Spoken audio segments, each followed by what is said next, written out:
Okay, recap for Tuesday, the 16th of June, 2026. Well, today's the day that the winning streak ends. And yeah, I took a loss. I'm not too bummed about the loss because a loss is fine, but I got the bias wrong for the day. It's very, very rare that I get the bias wrong. You know, let's just say I just wasn't locked in. However, that's not really an excuse because I fully got it wrong. You know, I'm gonna dive into why, and I think I know the reason, right? Um, this is a Monday, right? Like you probably, I don't know. If you go back months and months and months, like we've seen this before. A Monday that opens up, rallies up, even if it like fills this new weekly opening gap or half of it or a portion of it. That type of Monday is always, well, not always, but normally followed down by a Tuesday that would rebalance the midpoint of this range, right?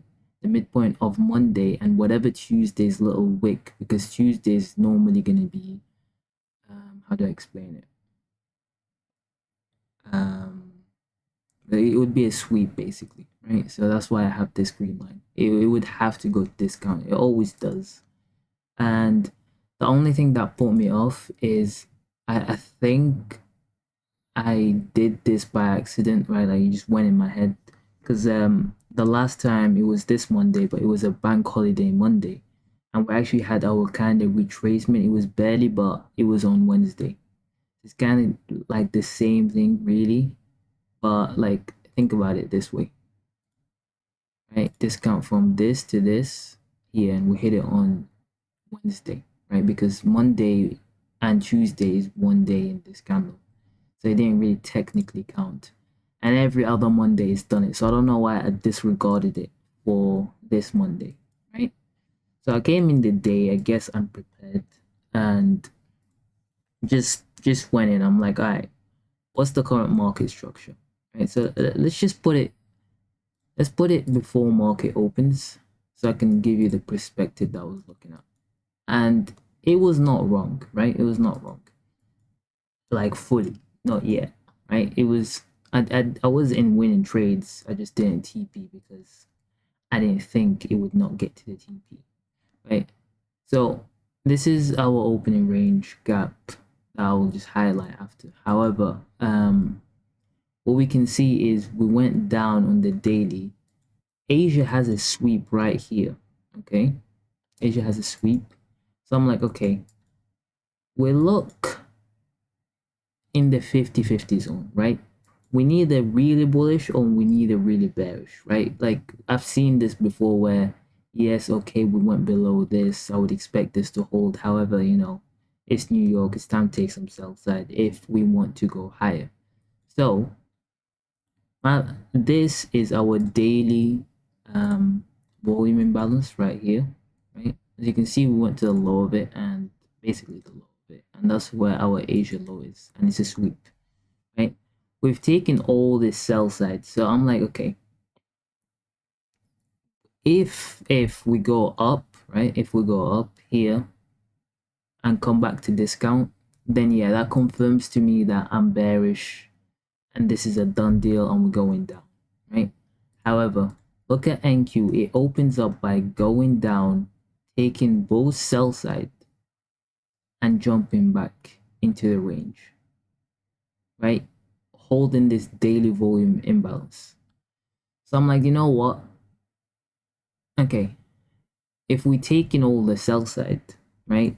Our next sell side is all the way down here, 930 low from yesterday. That is too far, right? We opened up aggressively, blah blah blah. It looks like we want to reprice to something, right? And what's that something is the rejection block and our all-time high, right? That's bad thinking. Why? Because in terms of if we open any other day, right, this would have played out. But because it was just this Monday running up, this Monday has to go to that discount, right? It's just the rules, I guess. So even if we did this, that means we're gonna come back to discount, right? So what's discount of this range? You need to think about this as a 2022 model, right?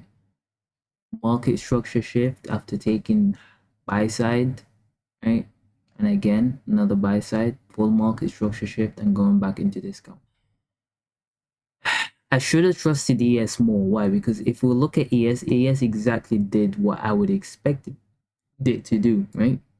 And we clearly have an SMT with ES, which I don't know why I wasn't really paying attention to that.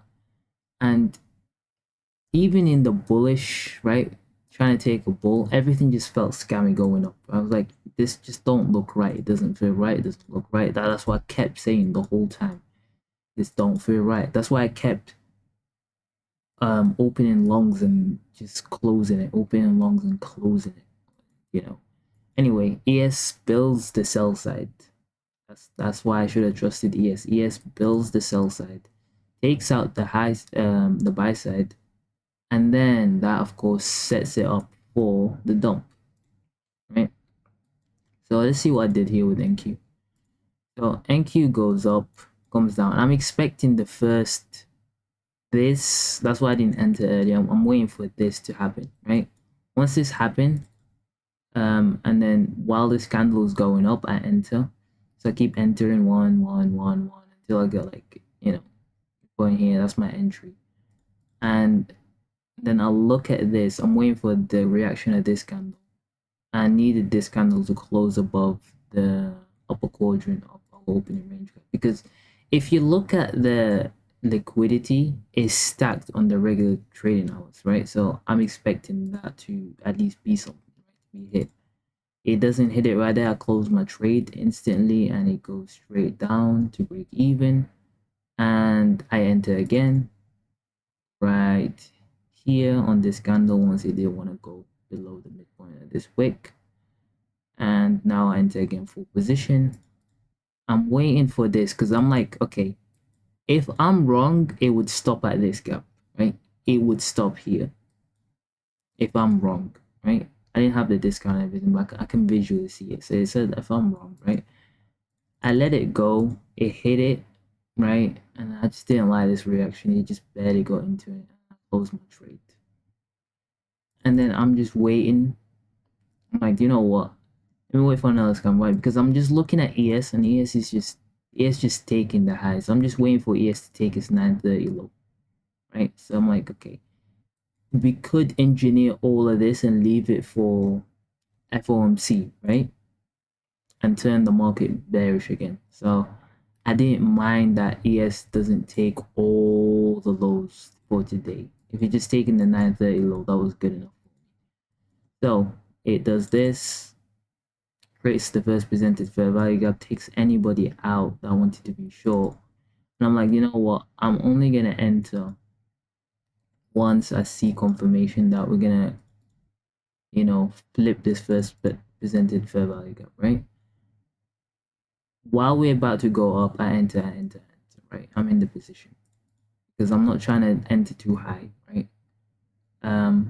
Actually, no, not on this one. I enter on this candle. When this candle starts failing to deliver below the midpoint of this wick, because look, if we're bearish, I would expected us to go up in this candle and then go down, rather than come down, sweep, then go up into it and then fail and then try to go up. So I'm like, you know what? Okay, maybe, even though this felt scammy, fair enough. Why? Because I have what could stop us highlight, right? I didn't really check back into the 15-minute. I didn't see that we're not closing above this, right? I thought we did close above it, but we did not close above it. That should have been my warning sign, right? And initially, this is just running down in this mini 15 minutes, 5-minute SIBI. And yeah, I get cooked basically. So I'm in the long, I'm watching, I'm like, all right, please close the next one. All right, come back into this wick, that's fine. Right, I'm watching the midpoint of this wick and I'm watching ES, watching the midpoint. It took the midpoint. I'm like, this is not good, this is not good, this is not good. And I'm watching ES at the same time. but ES goes up way too high that I'm thinking, okay, we took the 930 low, this is good enough. But yeah, it just got cooked, right? So I basically had the bias wrong, right? If I was sure, I would probably enter short here and, took the short, but I just had the bias wrong for buy side because of how the market opened. I don't know, I was just lost. I guess I was lost for today. And yeah, now I hit the loss rather than, I had the profit here. I closed a bit of profit, but it wasn't much, maybe 200 is crazy. And then you just ease it all the way on this loss because I tried to kind of enter a bit big, right? Because especially after we closed above the first presented, I thought it was a done deal. Nope, it just went up to the lower quadrant of our opening range gap, couldn't close below it. Time price right here, and then boom, we head. So if see, I didn't want to close that break even because I tried this long twice and I entered and kind of closed it early. And I was like, you know what? This time it has structure. But once this candle closed like this, I was like, yeah, it's over. And this just wicked in 1 second, took me out. So I couldn't even close the trade even if I wanted to because I would have flipped bearish here because I was like, okay, this is confirmed that it wants to go lower. And then after that, I would have loved this entry. This would have been the most perfect, beautiful entry. But nope. And it goes straight into TP, right? Because this would have been a nice trade at least to discount or to the first liquidity. I would have probably taken it off at the first liquidity, right? And yeah, it's an annoying day. That's all I can say. It's just an annoying day. It happens. You can't just win everything, right?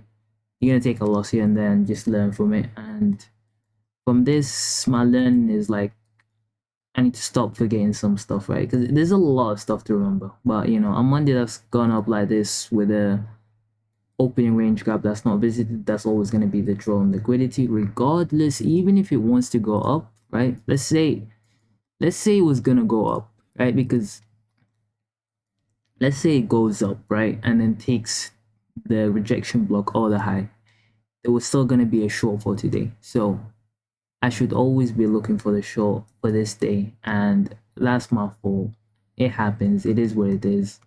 So we get a 2022 model inside the 2022 model here, basically, and I missed it, and the warning signs were visible on ES, on YM, I guess. I don't know. I didn't check YM. See, YM did what I thought it would do, right? We just go up, and then after that, dump later. Have a show. But it happens. Yeah, I looked online and it looks like I'm the only one that lost today, which is just not great. But yeah, it happens. Anyway, tomorrow's FOMC. I genuinely have no clue what FOMC is gonna do. I can't lie, because it's either we're gonna keep respecting our daily supposed inversion for now, right, and have a revisit to our weekly opening gap, and if we don't, then it is what it is. I don't know. So I can't tell you what FOMC is gonna do, and I think it can't be asked to trade FOMC morning. So I'm gonna trade. Let me just double check if FOMC was today. Yeah, Wednesday FOMC. I'm using that. See, there's not even no news Tuesday. I should have not been too hesitant. Anyway, FOMC days. I don't really trade the morning session, so you guys can have the morning session. I'm good. I will find my trade later at nighttime here, I guess, in the UK. But yeah, that's about it. I hope it's an easy trade, right? Normally, I don't mess up FOMC, so let's hope that we get the loss back. It is nothing significant. Let's just say that, but it's just there was no need because I could have called a fat short today, and I was just not locked in. Come on, this it couldn't have been more obvious. I don't know what was wrong with me. But it happens. Anyway, you can't be like on your form, I guess, every day. So yeah, that's the market recap. Not much to it,